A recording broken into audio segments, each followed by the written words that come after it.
오늘 은혜 받고 성취될 하나님의 말씀은 고린도후서 5장 14절에서 19절 말씀입니다.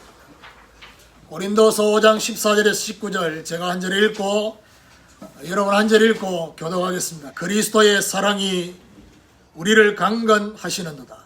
우리가 생각하건대 한 사람이 모든 사람을 대신하여 죽었은즉 모든 사람이 죽은 것이라.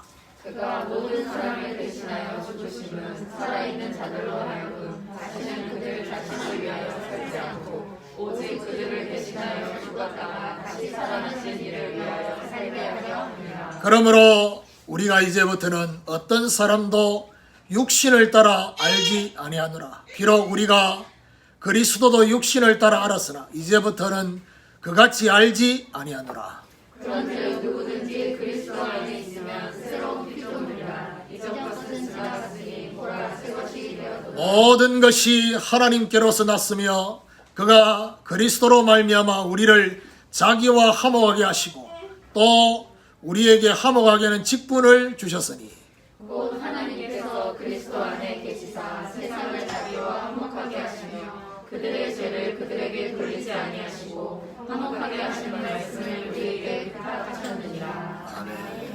우리 교독한 말씀을 가지고 치유의 증인되는 교회라는 제목으로 말씀을 전가하기로 합니다. 오늘 한 3번 인사하겠습니다. 첫 번째, 옆에 분하고 인사합시다. 하나님께서 우리를 이 교회에 보내셨습니다. 하나님께서 우리를 이 교회에 보내셨습니다. 여러분이 온 게 아니고 하나님이 보내셨다. 그게 첫 번째. 두 번째는 오늘 말씀을 나에게 먼저 적용합시다. 오늘 말씀을 나에게 먼저 적용합시다. 다른 사람한테 적용하기 전에 내한테 먼저 적용하고. 세 번째, 치유된 증인이 됩시다. 치유된 증인이 됩시다. 함께하는 제자교회가 세워지면서 오늘 찬양하고 또 이렇게 예배를 진행하면서 그런 생각이 들더라고요. 제 아주 친한 친구 목사, 그 친구 목사는 어느 정도로 교회가 안정된 거기 후임으로 갔어요. 그러다 보니까 여러 가지 부분에 안정이 돼 있어요. 저는 개척을 했어요. 하나님의 시작이 다르잖아요. 하나님이 왜 저에게는 이렇게 시작을 하게 하셨을까? 그것은 결국 후임으로 가고 짜여진 조직 속에 들어가게 되면 어떻게 되느냐? 거기에 발맞춰 가야 되기 때문에 진짜 중요한 생각을 못하게 될 가능성이 많잖아요. 그 중에 제일 중요한 생각이 뭐냐? 진짜 교회가 뭘까? 진짜 하나님이 원하시는 교회가 뭘까? 이 고민을 저는 그야말로 맨땅에 헤딩하는 것처럼 시작했기 때문에 이 고민을 할 수밖에 없어요. 예배당도 없어요. 교회 간판도 없어요. 그러다 보니까 어떤 면에서는 하나님이 진짜 원하는 교회가 뭘까? 이 고민을 시작할 때부터 고민을 할 수밖에 없는, 이것이 하나님이 저에게 우리 교회에 앞으로 주시고자 하는 응답이 이 속에 있다, 그런 생각을 하게 됩니다. 그래서 함께하는 제자교회가 세워지면서 하나님 주신 원단의 메시지가 있죠. 무너진 여호와의 제단을 수축하라. 그리고 내 교회를 내가 세우리라. 오로지 기도에 힘쓰니라. 성령이 하게 하심을 따라 시작하니라. 건너와서 우리를 도우라는 이런 원단 메시지와 함께 설립 기념해 주신 말씀들을 저와 여러분이 잊지 말아야 됩니다. 왜냐하면 우리가 매주간 강단 메시지가 저와 여러분에게 중요하지만은요, 우리의 정식기도 속에 들어와야 될, 빠지지 않고 들어와 있어야 될 부분이 바로 설립 기념해 주시는 이 말씀들은 빠지지 말고 들어와 있습니다. 1주년 때 뭐라고 말씀을 주셨느냐? 모든 것을 되살리는 교회. 2주년 때 주시는 메시지는 참된 교회를 세우는 교회. 작년에 주신 메시지는 구별됨을 증거하는 교회라는 말씀을 받았습니다. 이 언약과 함께 오늘 4주년에 주시는 말씀은 모든 사람들이 다 가진 문제, 그 문제를 치유하는 정인으로 세우시기를 원하시는 하나님의 마음을 발견하게 됩니다. 오늘 우리 교회를 통해서 모든 개인과 그리고 시대를 치유할 언약을 붙잡게 되는 이런 축복이 있기를 예수 그리스도 이름으로 축원합니다. 참 하나님이 이 말씀을 하나님 주신 게 맞고 이 메시지가 오늘 선포될 걸 아시고 어제 메시지 속에도 전도자가 뭐냐? 복음을 가진 전도자요. 전도자로 실제로 가장 중요하게 한다면 어떤 표현을 할 수 있느냐? 치유받은 자, 치유하는 자, 치유 제자를 세우는 자. 오늘 메시지하고 다 하나님이 하도록 하시려고 그렇게 하시는 부분들이 있었습니다. 자, 그러면 오늘 메시지의 가장 이 중요한 타이틀 3개는 어디서 나왔냐? 창세기 1장 2절입니다. 혼돈과 흑암과 공허, 이 3가지 속에서 오늘 메시지가 나왔습니다. 그 첫 번째로 빈 곳의 공허를 치유하는 정의입니다. 창세기 1장 2절은 결국 이 땅의 창조가 시작되기 이전의 지구의 상태를 말했습니다. 혼돈과 공허와 흑암이라고 그렇게 표현된 이것이 바로 지구의 상태지만은 지구의 상태로 끝나는 게 아니라 이것이 바로 심령의 상태로 자리를 잡고 있다라는 사실을 보셔야 됩니다. 그러면 이 3가지 중에 가장 먼저가 되는, 근원이 되는 상태가 뭐냐? 바로 빈 곳입니다. 하나님이 없는 빈 곳의 공허 상태가 가장 근원이 되는 것입니다. 빈 곳의 의미가 뭐냐? 그것은 바로 하나님이 있어야 할 자리가 비어져 있다는 의미입니다. 파스칼이 분명히 말했죠. 하나님이 인간에게만 하나님이 있어야 될 자리를 영혼에 담아두셨다. 그게 비어져 있단 말이에요. 또 빈 곳의 또 다른 의미는 뭐냐? 있어야 할 것이 없는 비정상적 삶,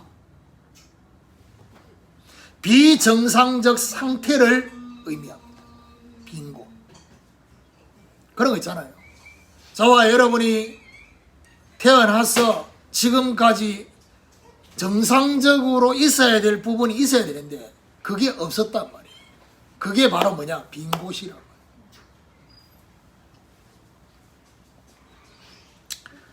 하나님이 없으므로 존재 자체가 허무한다. 존재 자체가 허무하다고 느끼고 있는 상태. 다른 말로 말하면 그 허무함을 허무함으로 느끼지 못하고 우리가 개인적으로는 어떻게 느낄 수 있냐? 외롭다고 느낄 수도 있어요. 왜냐? 비어져 있으니까. 외로움을 느끼면서 결핍되어 있는 것을 채우려고 몸부림을 치고 있어요. 지금 이 땅의 사람들.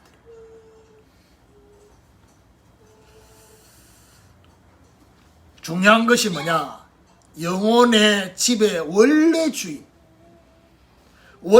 주인인 하나님이 다시 들어와야지만이 공허가 해결되기 시작합니다.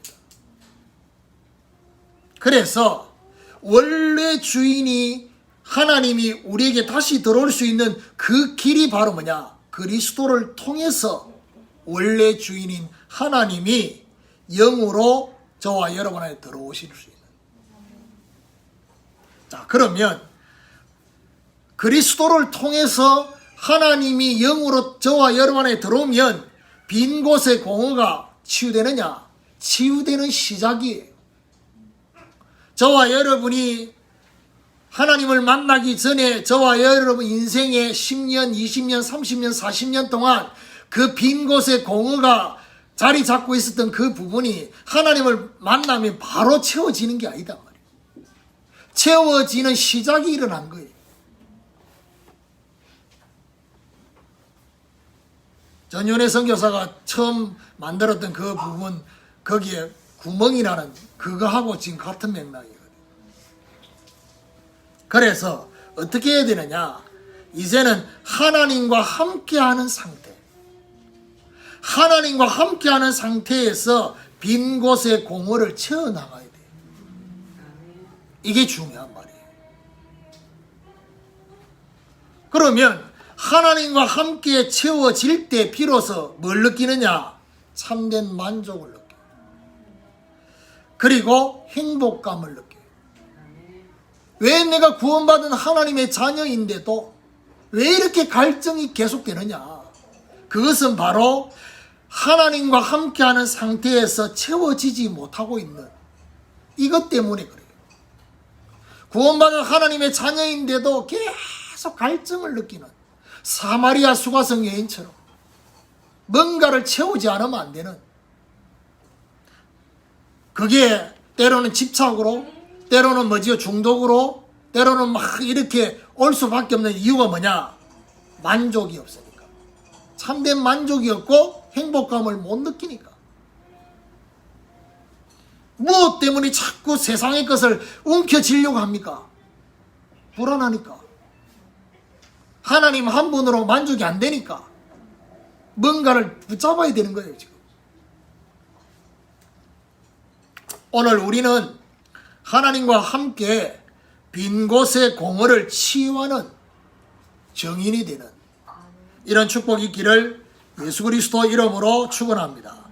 자, 두 번째로 흑암의 가려짐을 치유하는 정인.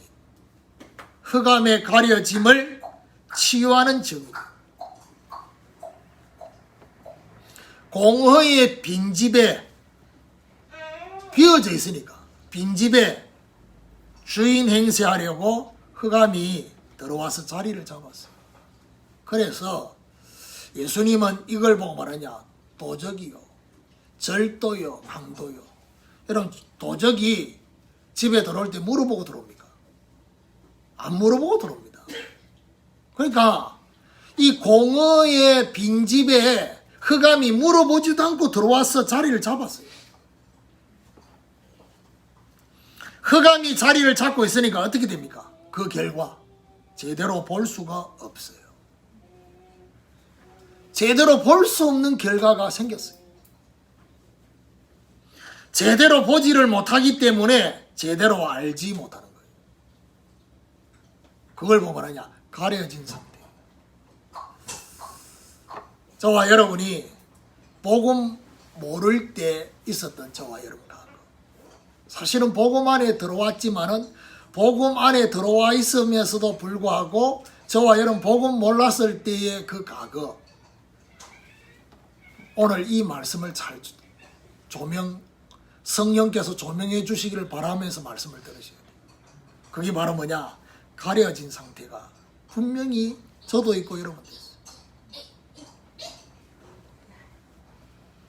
근데 가려져 있는 그 부분 속에 웃기는 거는요, 가려져 있기만 하는 게 아니라는 거예요. 제대로 보지도 알지도 못하는 상태에서 흑암이 잘못된 기준까지 집어넣어 버렸어요.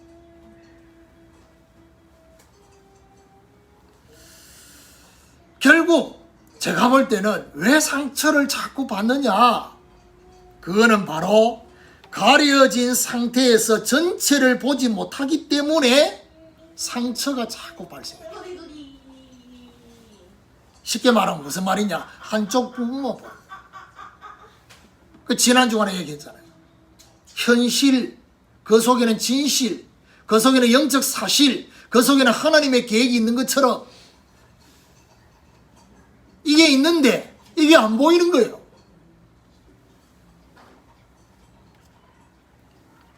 이게 상처가 발생하면서 상처가 형성이 되어지고 그 상처가 자리를 딱 잡고 난 뒤에 어떻게 해요? 또 다른 상처를 계속 만들어내는 거예요. 자, 그러면 어떻게 되느냐? 잘 들으세요. 상처를 너무 크게 보게 하는 거예요.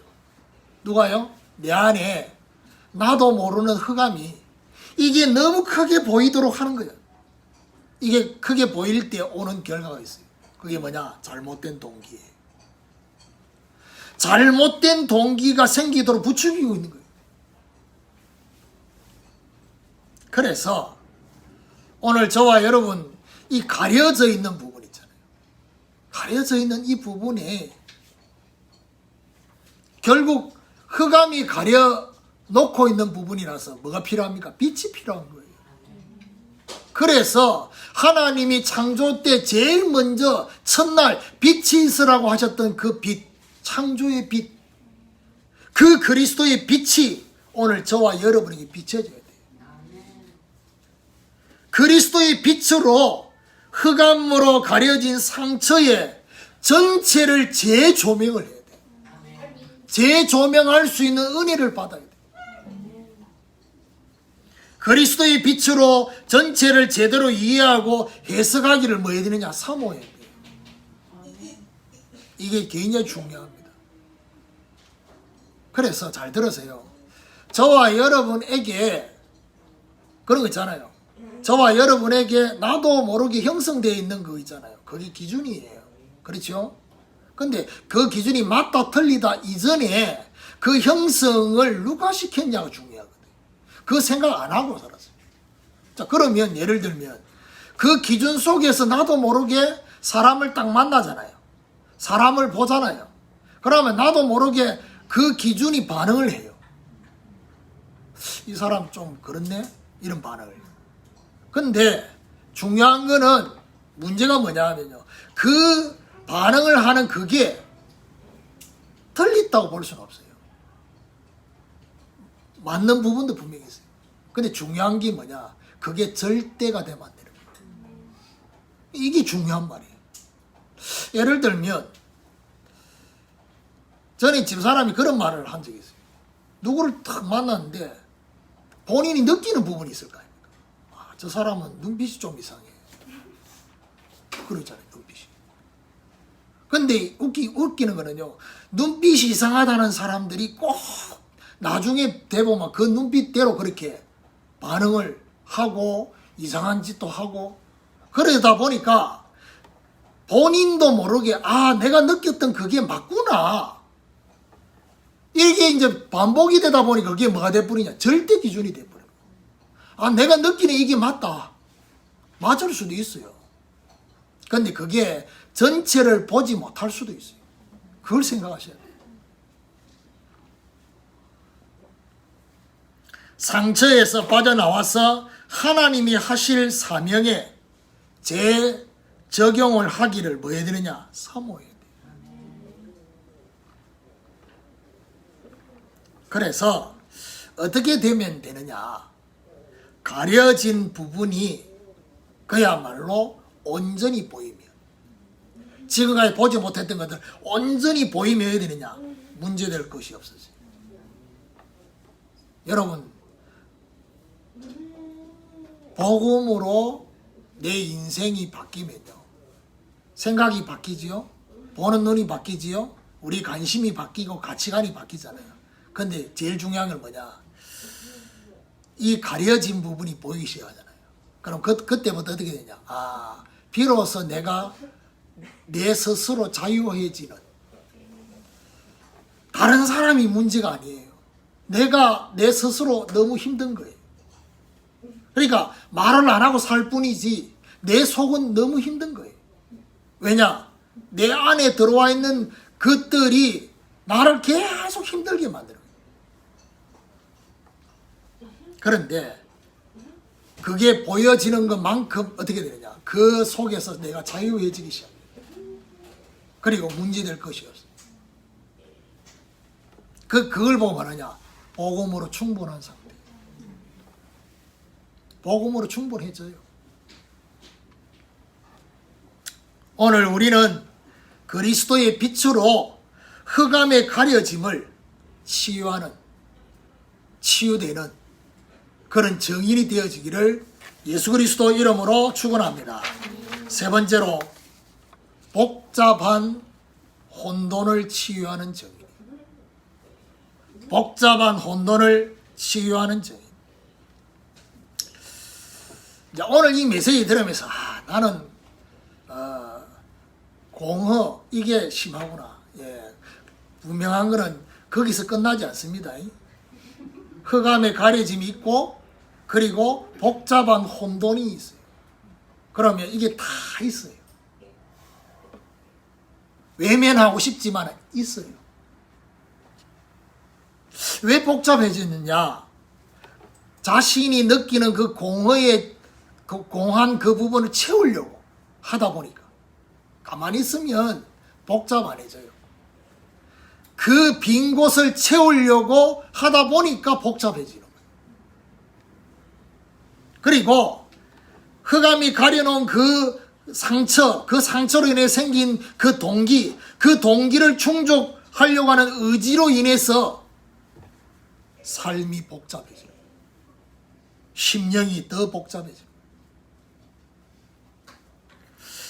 심령이 복잡해진다. 무슨 말이냐면요.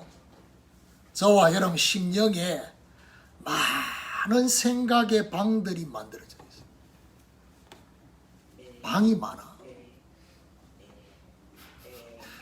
그러다 보니까 때를 따라서 이 방에 반응이 나오고 이렇게 반응이 나오고 방이 막 수십 개예요. 똑같은 사람에 대해서도 반응을 하는 방이 여러 개 있어요. 잘 못 알아듣겠습니까? 이게 지금 오늘 이게 설교도 아닌 것이 평상시에 메시지하고 오늘 완전 다른 거예요. 지금 오늘 좀 보라는 거지.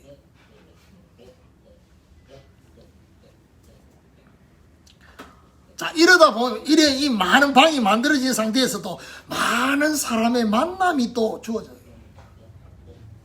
여러분, 많은 사람의 만남, 직접적인 만남이 있는가 하면 간접적인 만남이 있어요. 간접적인 만남이 뭡니까? 책입니다. 책 보는 거 주의하셔야 돼요. 참고로 하나님이 저한테 은혜 중에 은혜 주신 게 뭐냐? 책을 안 보여주고 성경책만. 저는요 만화책도 보는 걸 싫어했어요. 그거 재밌다고 하는.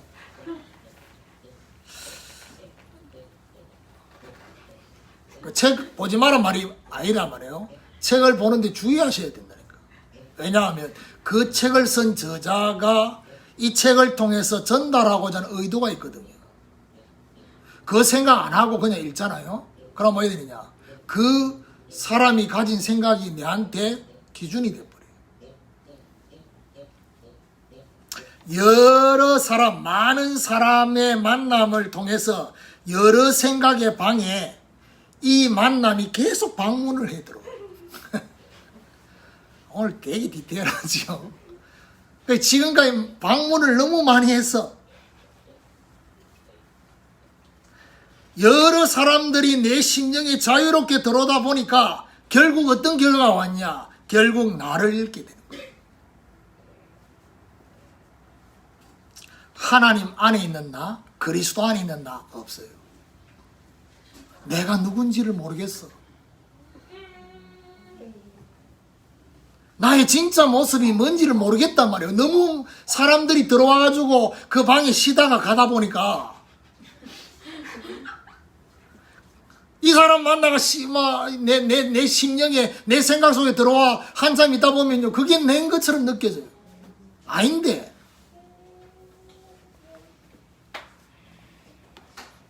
너무나 복잡하게 되어지다 보니까 어떻게 되느냐? 중요한 거하고 필요한 것을 구분하지 못해요. 그래서 여러분 사실 하나님 앞에 조금 내가 정상의 상태로 돌아왔을 때 질문을 던져야 될 부분이 뭐냐면 여러분 상태 안 좋을 때는 이 질문은 안 됩니다. 과연 내가 고민하고 있는 이 고민이 정말 본질인가? 하나님 보실 때 본질인가? 이 질문이 조금 상태 좋아질 때 과연 과연 내가 지금 고민하는 고민이 과연 본론인가?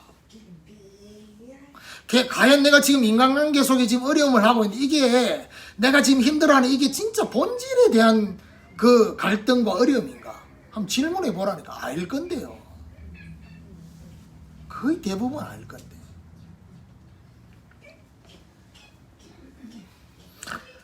중요한 구분이 되지 않으니까 결국 어떻게 됩니까? 가장 중요한 본질을 놓치게 됩니다. 여러분 본질을 놓치면 어떻게 되는 줄 압니까? 본질을 놓치면요 나를 잃어버렸지요. 본질을 놓쳤지요. 이러다 보니까 결국 어떻게 되느냐, 대다수의 가치, 대다수의 사람들이 생각하는 그 가치가 전부로 느껴져요. 전부로 생각이 되어져요. 그러다 보니까 나도 모르게 그 넓은 길로 가요. 넓은 길로 가고 있어요.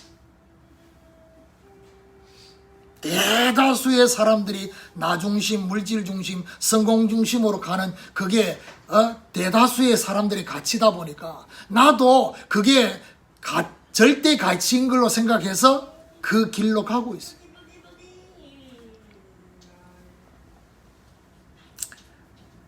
이런 복잡한 혼돈의 모든 것, 이걸 어떻게 해야 됩니까? 갈라디아 2장 20절로 가야 돼요. 그리스도와 함께 죽어야 돼요. 오늘 저와 여러분 우리 안에 너무 많은 방들을 오늘 조금 정리될 수 있도록, 알겠습니까? 그리스도와 함께 죽어야 돼요. 복잡한 것. 그리고 이제는 뭐 어떻게 됩니까? 성령님과 함께 가장 중요한 본질과 본론의 우선순위부터 해보게 돼요. 성령님과 함께. 그리고 복음으로 사람을 살리는 이것이 최고의 가치임을 발견하게 되면 어떻게 되느냐? 저와 여러분이 심플해지는 것입니다. 이거보다 더 중요한 게 없기 때문에. 그렇죠? 왜 심플해지지 않느냐? 내 안에 내 자아, 그리고 나를 사랑하는 것, 나를 보호하고 싶은 이게 너무 굳게 나를 잡고 있으니까 심플해질 수가 없는 거예요. 그러니까 내가 진짜 심플해지려고 하면 되냐? 진짜 최고의 가치 외에는 나머지는 가치가 없어요. 그럼 어떻게 됩니까? 그것 때문에 그렇게 나도 모르게 집착했던 그 생각들 내려놓게 돼요. 심플해져요. 복잡해지지 않아요.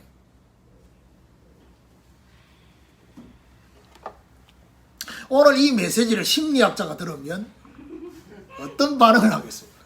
난 그거 궁금해요. 저는 심리학을 공부한 적이 없거든요.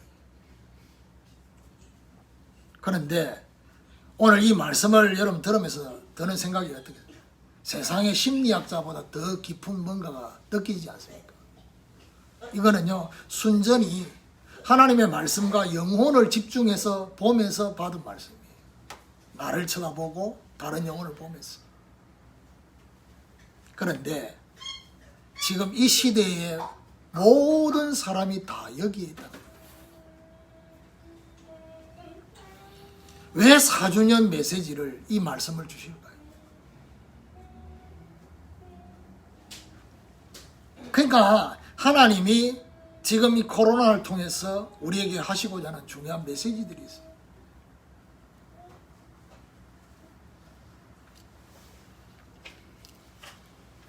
그러니까 저와 여러분에게 하나님이 주시려고 하는 중요한 것들을 잘 보셔야 돼요.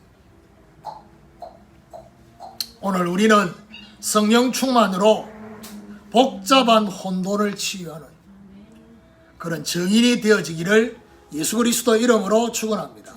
자, 이 상태에서 오늘 본문을 결론으로 보시죠. 14절에 뭐라고 합니까? 그리스도의 사랑이 우리를 강건하시는도다. 저와 여러분이 빈 곳에 공허 속에 있고 흑암의 가려짐 속에 있고 복잡한 혼돈 속에 있는 우리를 그리스도의 사랑이 강건하게 하십니다. 이끄시는 거예요. 그러면서 말하느냐 15절에 그가 모든 사람을 대신하여 죽으심은 살아있는 자들로 하여금 다시는 그들 자신을 위하여 살지 않고 오직 그들을 대신하여 죽었다가 다시 살아나신 이를 위하여 살게 하려 함이라 했습니다. 이제는 다시는 자신을 위해 살지 않도록 16절에 뭐라고 됐습니까? 그러므로 우리가 이제부터는 어떤 사람도 육신을 따라 알지 아니하노라. 비록 우리가 그리스도도 육신을 따라 알았으나 이제부터는 그같이 알지 아니하노라. 무슨 말이죠? 육신을 따라 해석하지 말고 눈에 보이는 것 따라서 해석하지 말고 17절에 그런즉 누구든지 그리스도 안에 있으면 새로운 피조물이라 이전 것은 지나갔으니 보라 새 것이 되었도다. 그리스도 안에 있는 새로운 피조물로 새로운 피조물이 뭡니까? 그리스도에 의해서 그리스도를 위해서 사는 인생의 출발점이 바뀌고 방향이 바뀌는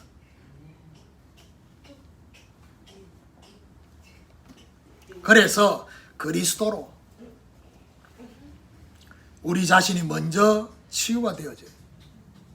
치유된 증인으로 18절에 뭐랍니까? 모든 것이 하나님께로서 났으며 그가 그리스도로 말미암아 우리를 자기와 화목하게 하시고 또 우리에게 화목하게는 직분을 주셨으니 곧 하나님께서 그리스도 안에 계시사 세상을 자기와 화목하게 하시며 그들의 죄를 그들에게 돌리지 아니하시고 화목하게 하는 말씀을 우리에게 부탁하셨느니라.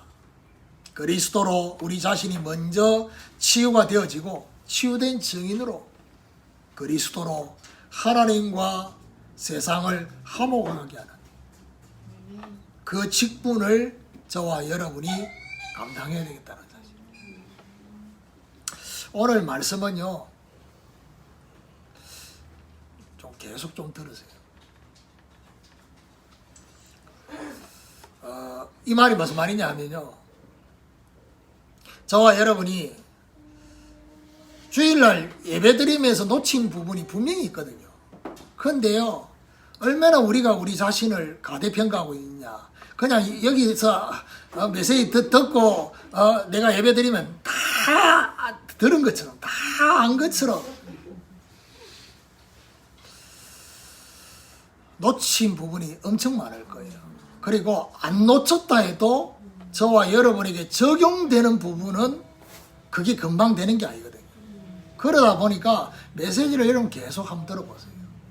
그러다 보면 어디 되냐? 성령께서 이 부분에 대해서 계속 알려주셔요. 그걸 들으면서 우리 자신도 조명해보고, 그리고 여러분 가족들도 조명해보고, 그러면 보일 거 아닙니까? 저게 저렇게 시끄러운 이유가 빈 곳에 깡통이 시끄럽구나. 공허 때문에 그렇구나. 이렇게 보여지고 여러 가지가 보여질 거예요. 그게 보여지면 비로소 뭐지요? 모든 관계가 축복의 관계로 바뀌어요. 그렇죠. 일단 하나님하고 내하고 관계가 정상으로 돌아와요. 그리고 비로소 그리스도의 빛이 온전히 나를 탁 덮는 그 역사가 일어나면 그야말로 하나님이 보시기에 창세기 1장의 마지막에 뭐랍니까? 하나님이 보시기에 심히 좋았더라. 하나님 안에서 그리스도 안에서 나를 쳐다볼 때 너무 하나님이 심히 좋게 느껴져요. 그게 되어지면 다른 사람 볼 때도 어떻게 해요? 심히 좋았더라. 기쁨을 이기지 못하는. 오늘부터 치유된 증인으로 모든 개인과 시대를 치유하는 여기에 저와 여러분이 쓰임받는 이런 축복이 있기를 예수 그리스도 이름으로 축원합니다.